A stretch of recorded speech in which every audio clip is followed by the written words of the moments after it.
ലോകായുക്തക്കെതിരെ പ്രതിപക്ഷം നൽകിയിരുന്ന ഹർജി ഇപ്പോൾ ഹൈക്കോടതി റദ്ദ് ചെയ്തിരിക്കുകയാണ്.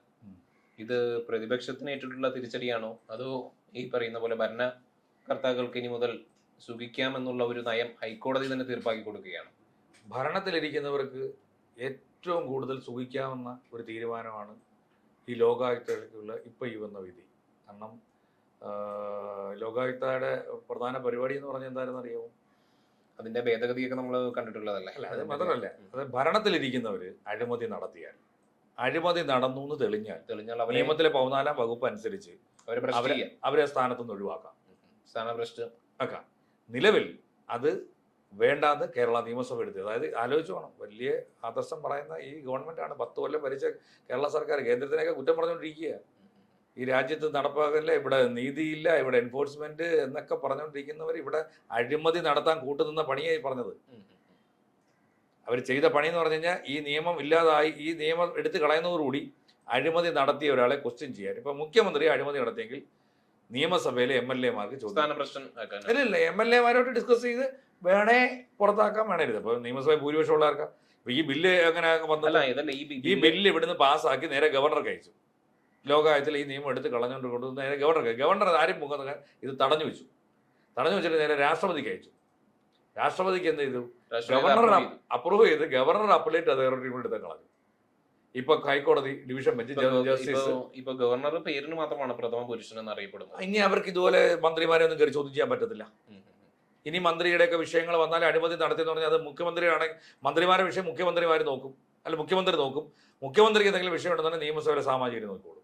ആ ലെവലിലേക്ക് അത് കൊണ്ടുവന്നു. അത് മാത്രമല്ല, ഈ ലോകായുക്തയെ നിയമിക്കുന്നതിൽ പ്രധാന പങ്ക് വഹിക്കുന്ന ഒരു വ്യക്തികളിൽ ഒരാളാണ് നമ്മുടെ ഹൈക്കോടതിയിലെ ചീഫ് ജസ്റ്റിസ്. ഇന്നിപ്പോ അതേ ഹൈക്കോടതി തന്നെയാണ് ഇതേ ലോകായുക്തയുടെ ആ ഒരു ഡിവിഷൻ ബെഞ്ച് ചീഫ് ജസ്റ്റിസും പിന്നെ ജസ്റ്റിസ് സൗമൻ സെന്നും ജസ്റ്റിസ് VM അതേ ഹൈക്കോടതി തന്നെയാണ് ഇതേ ലോകായുക്തയുടെ ആ ഒരു അധികാര പരിധിയെ നഷ്ടപ്പെടുത്തിക്കൊണ്ട് ഇനി യഥേഷ്ടം ഇവർക്ക്, അതായത് ഇനി ഒരു പരിധി ഇല്ലാതെ കക്കാം, ചോദ്യം ചെയ്യാൻ ആരുമില്ല.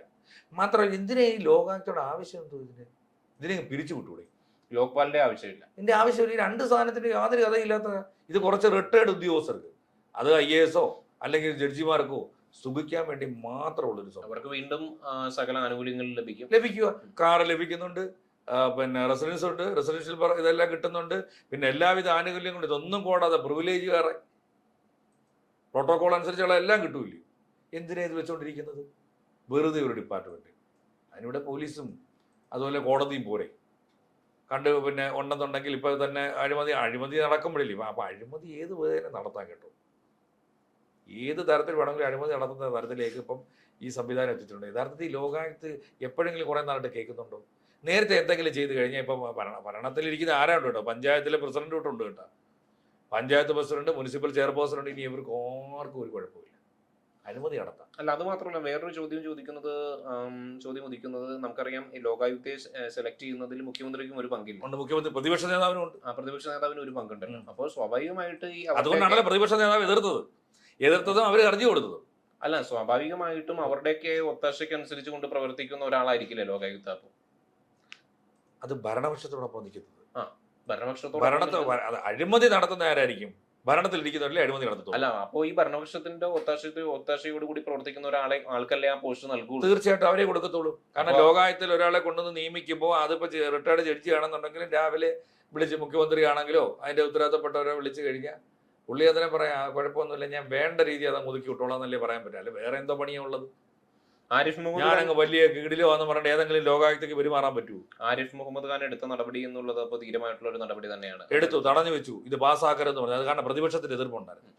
കേരള നിയമസഭയിൽ ഈ വിഷയം ഉന്നയിച്ച് കേരള നിയമസഭയിലെ ഭൂരിപക്ഷ LDF അംഗങ്ങളോട് വോട്ട് ചെയ്ത് പാസ്സാക്കിച്ച് ബില്ല് പാസ്സാക്കി കൊണ്ടു ചെന്നപ്പോൾ ബില്ല് ഒപ്പിടണമെങ്കിൽ ആര് വേണം? ഗവർണറുടെ അപ്രൂവൽ വേണം. ഗവർണർ അത് തടഞ്ഞു വെച്ചു, തന്റെ ഇടത്തോടു കൂടി തടഞ്ഞു വെച്ച് കുറേ നാൾ വിട്ടില്ല. എത്രയോ നാളാണ് കൈവശം വെക്കാൻ പോകും. കൈവശം വെച്ചതിന് ശേഷം ലാസ്റ്റ് ഇത് രാഷ്ട്രപതിക്ക് അയക്കണമെന്ന് ഇവിടുന്ന് പോയി നിർത്തി. അതിനുശേഷം സുപ്രീം കോടതിയിൽ ഒരു വിധി കൂടി ഉണ്ടായിരുന്നല്ലോ, ഗവർണർമാർ തീർത്തും രാഷ്ട്രീയ വൈരാഗ്യം, തങ്ങൾക്ക് അനുകൂലമല്ലാത്ത രാഷ്ട്രീയ പാർട്ടികൾ ഭരിക്കുന്ന സംസ്ഥാനങ്ങളിൽ നടപ്പാക്കരുത് എന്ന്. അതുകൊണ്ട് സുപ്രീം കോടതി വിധിയും വന്നിട്ടുണ്ടായിരുന്നു. അതുകൊണ്ടാണ് ഇതിനകത്ത് ഈ അപ്പലേറ്റ് അതോറിറ്റി കൂടെ അങ്ങ് ഒഴിവായി പോയി. അതുകൊണ്ട് ഗവർണർമാരെ നോക്കാനാ അല്ലേ തന്നെ ഗവർണർക്ക് വലിയ റോളത്. കാരണം പണ്ട് ബ്രിട്ടീഷുകാരിവിടെ ഭരിച്ചിരുന്നപ്പോൾ ഓരോ സ്റ്റേറ്റിനും ഗവർണർമാരെ വെച്ചിട്ടുണ്ടായിരുന്നു. അതേ പദവി തന്നെ ഇവർക്ക്. പക്ഷെ അവർക്ക് പിന്നെ അധികാരം ഉണ്ടായിരുന്നു. ഇവരുടെ അധികാരം ഇവർ ദുരുപയോഗം. കാരണം ഇവിടെ തെരഞ്ഞെടുക്കപ്പെട്ടൊരു ഗവൺമെന്റ് ഉണ്ട്, അവിടെ കയറി ഇവരെ തിരക്കുന്ന ആരാണ്? രാഷ്ട്രപതി ഇങ്ങോട്ട് തെരഞ്ഞെടുത്ത് വിടുന്നതല്ലേ. അവർക്ക് പ്രത്യേകിച്ച് അപ്പം നിയമസഭയിൽ പിന്നെ വോട്ട് മേടിച്ച് അധികാരത്തിലെത്തുന്നവരെ ആവശ്യമില്ലാത്ത കാര്യത്തിൽ ഇടപെടാൻ ഗവർണർക്ക് താല്പര്യം ഉണ്ടാവാൻ പാടില്ല. അമിത താല്പര്യം കാണിക്കുക. ഗവർണർ ആ പറയുന്ന കാര്യങ്ങൾ അങ്ങ് ചെയ്യുക എന്നുള്ളത് മാത്രമേ ഉള്ളൂ.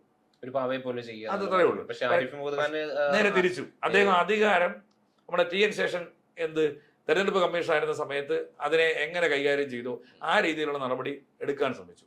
അത് ഇപ്പൊ ഇരിക്കുന്ന ഗവർണറും അതൊക്കെ തന്നെ കേട്ടോ. ഇപ്പോൾ കാര്യമുണ്ട് എന്ന് കേന്ദ്രം വിടുന്നതാണ്.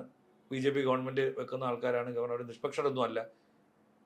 അവര് പിന്നെ രാഷ്ട്രപതി ഭവനകത്തും അതുപോലെ ഒക്കെ എന്താ ഭാരതാംബയൊക്കെ വെച്ച് പൂജിക്കുന്നവരാണ്. BJP CPM ഡീലുള്ളതല്ലേ, എന്നിട്ടും ആരിഫ് മുഹമ്മദ് ഖാൻ ഇത് തടഞ്ഞു എന്ന് പറയുമ്പോൾ ചില ഡീലുകളൊക്കെ അങ്ങ് പൊളിയുമല്ലോ.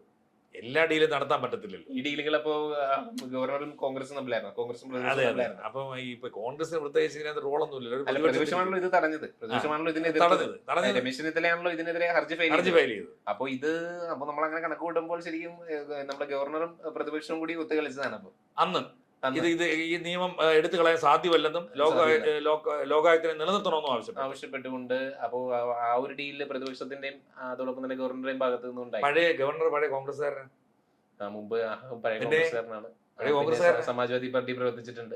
അതിനുശേഷം ഏറ്റവും ഒടുവിലാണ് BJPയിലേക്ക് വരുന്നത്. അവസാന ടിക്കറ്റാണ് BJPയിലേക്ക് പോയത്. ഇപ്പോഴും BJPയുടെയും CPMന്റെ ഒരു പാലമായിട്ട് നിൽക്കുന്നുണ്ട്. അല്ല, BJPയുടെയും കോൺഗ്രസിന്റെയും ഒരു പാലമായിട്ട് നിൽക്കുന്നുണ്ട്. അപ്പൊ അതുകൊണ്ടായിരിക്കാം പ്രതിപക്ഷത്തോടൊപ്പം ചേർന്നുകൊണ്ട് ഇതിനെ എതിർത്തത്. വേറെ കാര്യമുണ്ട്. ഇപ്പൊ കോൺഗ്രസിലൊക്കെ നിന്നിട്ട് ഇച്ചിരി അത്യാവശ്യം അറിയപ്പെടുന്ന വ്യക്തികളാണെന്നുണ്ടെങ്കിൽ അവിടെ BJP വാതിൽ തുറന്നിട്ടുണ്ട്. അല്ല, ഞാൻ പറഞ്ഞു വരുന്നത് ഇപ്പൊ UDF വലിയ കയറി കൊടുത്താൽ മതി പദവി. അല്ല, ഇപ്പൊ വലിയ തോതിൽ UDF ഇപ്പൊ വലിയ തോതിൽ CPM BJP ഡീൽ എന്നൊക്കെ ആരോപിക്കുകയാണ്. അപ്പൊ ഞാൻ പറഞ്ഞു വരുന്നത് ഇതേ ലോകായുക്തയുമായി ബന്ധപ്പെട്ടുകൊണ്ട് ഇവര് തമ്മിലായിരുന്നു. BJP ആണോ പറഞ്ഞത് കോൺഗ്രസ് CPM ഡീൽ എന്നോ?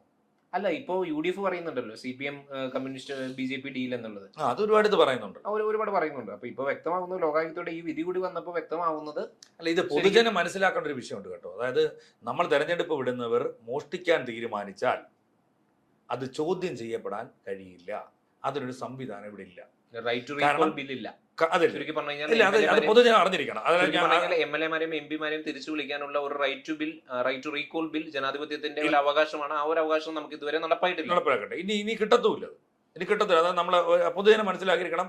മന്ത്രിമാരോ MLA-മാരോ മോഷ്ടിക്കാൻ തീരുമാനിച്ചാൽ അത് ചോദ്യം ചെയ്യപ്പെടാൻ പറ്റത്തില്ല. കാരണം മോഷ്ടിക്കുന്നവർക്ക് തന്നെ ഇപ്പൊ കള്ളം കപ്പലിലുണ്ടെന്ന് പറഞ്ഞല്ലേ, ഞങ്ങൾ മോഷ്ടിച്ചിട്ടുണ്ടെങ്കിൽ ഞങ്ങൾ ഇത്രയും പേരോട് ചർച്ച ചെയ്തിട്ടുള്ള അതിനുള്ള സർവ്വ അധികാരവും ഇന്ന് ഹൈക്കോടതി കൂടി അവർക്ക് നൽകി കൊടുത്തിട്ടുണ്ട്.